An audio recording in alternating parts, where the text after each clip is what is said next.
Hey everyone, Dan Hayes here. We hope you and your families are safe and healthy as we all work together to get through this current crisis.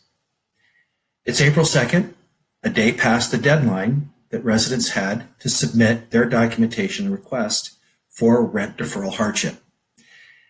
So we thought it might be a good idea to let you know how it's shaping up. The good news is that our system and our process that we've put in place is having a positive impact.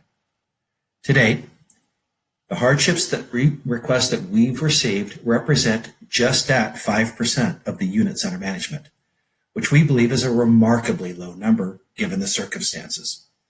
That means that 95% of the units that we manage, we've either collected rent for the month of April or have no indication that that won't be the case. Now, a couple of things to know, a word of caution.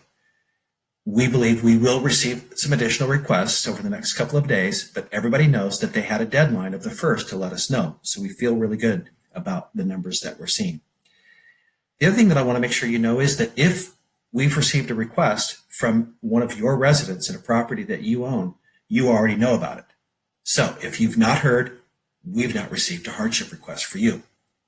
So what's going to happen next? As you know, we are working with those residents right now to understand their situation. We have a mechanism to do that. And whatever the situation is, whatever we can come to an agreement on, and we really have no negotiating power, it is what it is, we will create a forbearance agreement, or what we're calling a landlord-tenant deferral agreement. That agreement will then be the documentation that articulates exactly what the payback looks like once the crisis is over. You will receive a copy of that agreement as soon as we have it in hand, signed by us and the resident.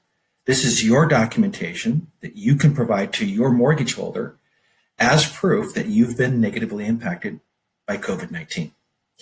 It's really not possible to sit down with you and talk about what we're going to talk to the tenant about because it really is not up to us. It's really in the hands of the tenant and what they can do. And we are continuing to be very compassionate and empathetic, but also very disciplined, because we know that it's going to be very difficult for residents if they have too much debt when this is all said and done. And the good news is the residents understand that, and they are working to a person. They are working very hard to get as much rent in as they can, as they wait for unemployment checks, as they wait for their stimulus checks. Now, we believe that May will be harder hit than April.